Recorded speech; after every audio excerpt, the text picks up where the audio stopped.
Good morning, everybody. This is Kyle Speed One coming to you from the racetrack. Yeah.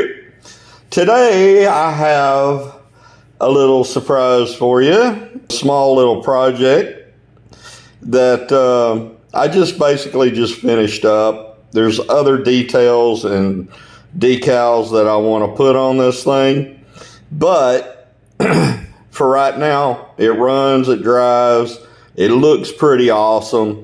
I'm pretty happy with it. And today, I'm talking about this, a 41 Willys HotRod. Okay? Now, this is a, whoops, I love it when things go right. This is a 41 Willys Coupe HotRod lead sled. It is a digital. It doesn't have any lights, but it has the capability of lights being added to it. Don't know if they were already taken out previously by somebody that may have, because this was listed as new on eBay. So anyway, there's the normal Carrera package. I can move that out of the way.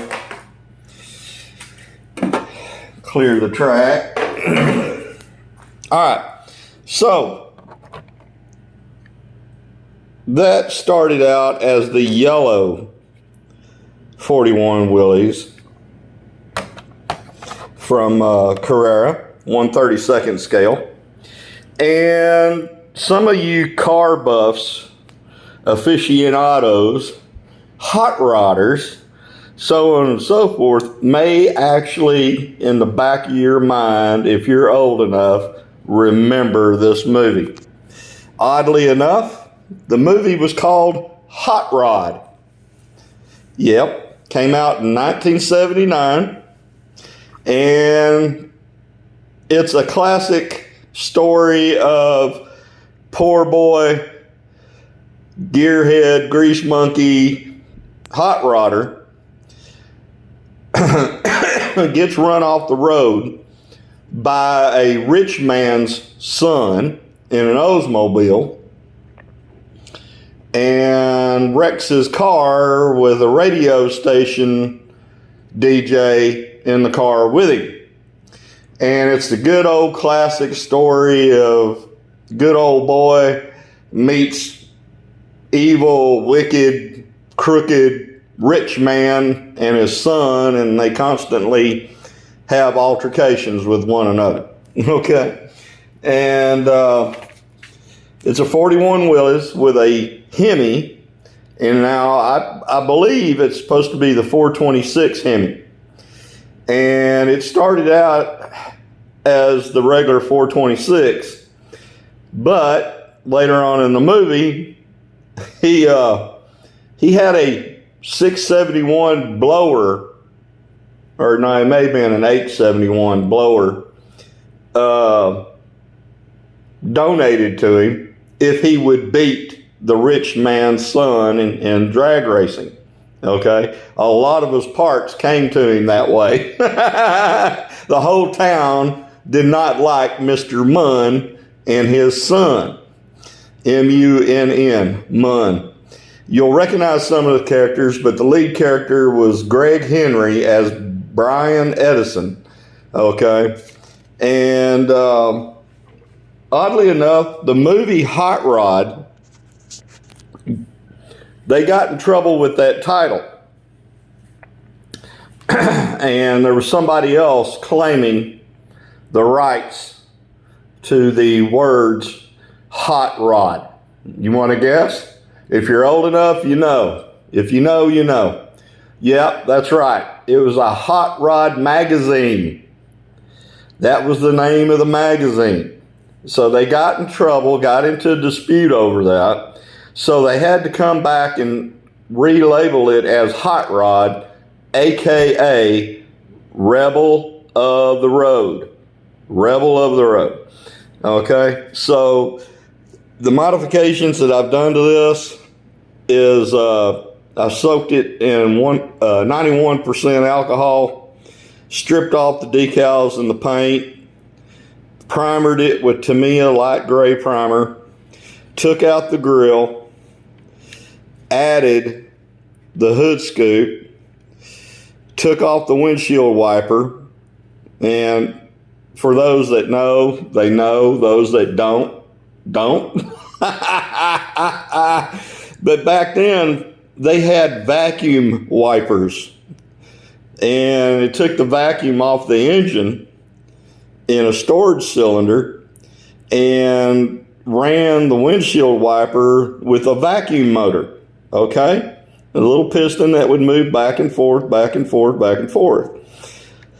So I took that off, filled it in with Tamiya body paste, and stripped the entire car down. I took the glass out, the interior out. Since the engine's not detailed or anything, I could come back and redo that as a display. But right now the Hemi's not in it. I repurposed the Green Hornets wheels. I forget what they call that company. But they made a model kit of Polar Lights. Yeah, that's it, Polar Lights. So I repurposed the rims off of it. They're all black, so's the tire. They're not the correct rims. They're supposed to be Steelies.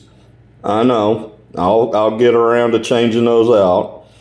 I would like to add door handles, and I would like to add the hood latch system on the nose on both sides that Willys had on their hoods.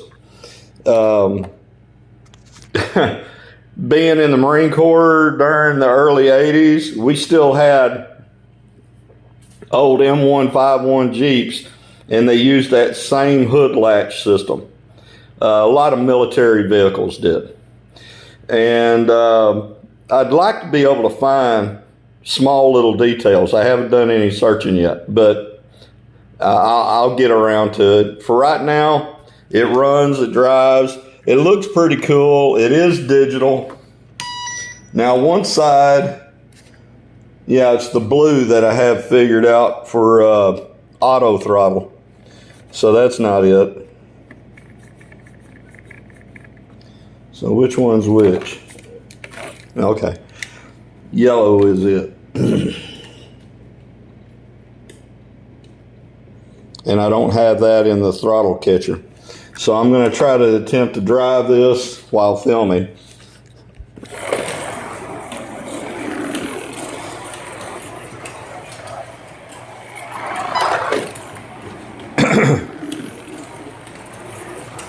I think I would like to rig up lights on it, as well as some of the other smaller details. There's, and I have some white decal letters and numbers that I can recreate the time trials information that's put on the cars when they drag race. Usually they write them on the windows with white shoe polish, you know, the liquid polish that has the applicator on it, because it's easily washed off. Now, like I said, this is digital, so I'm going to try to change lanes. Well, I went through the it didn't negotiate the pit. I may have to flare out the brushes. Yeah, I think, yeah, this thing was used, and they probably took the lights out because they didn't want them, or they burned out, or they were causing a problem with the motor, which I have had happen.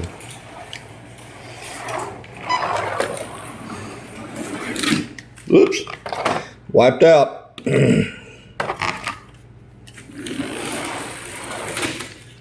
Well, I wiped out again. Anyway, I might have to add some weight to the front of that to keep the guide in place. The car does sit up high, as you can see. It sits up high, so the center of gravity is high. Now, one of the things I forgot to mention was the tires that were originally on. Now, this is the original rim to the Carrera car, okay?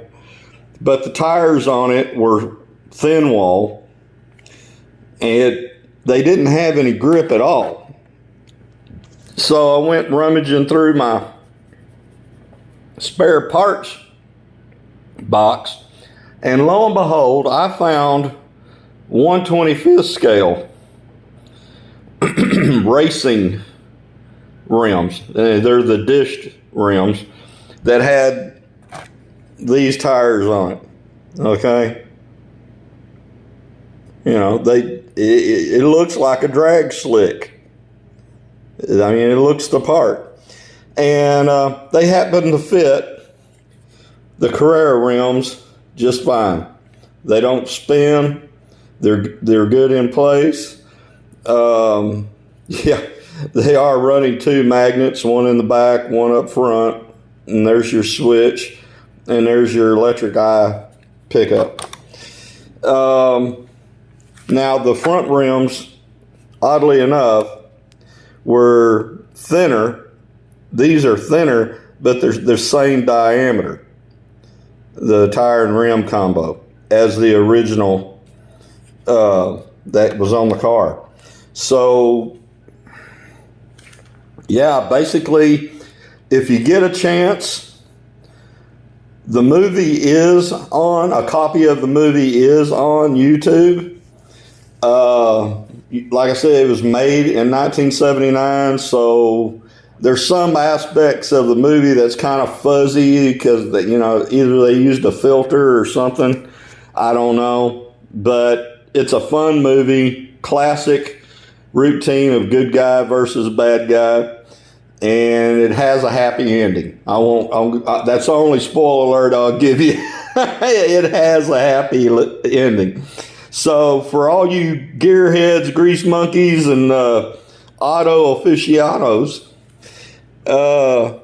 check out the movie HotRod, aka Rebel of the Road. I think you'll get a kick out of it. It's a fun little movie. I'll talk to y'all later. Bye.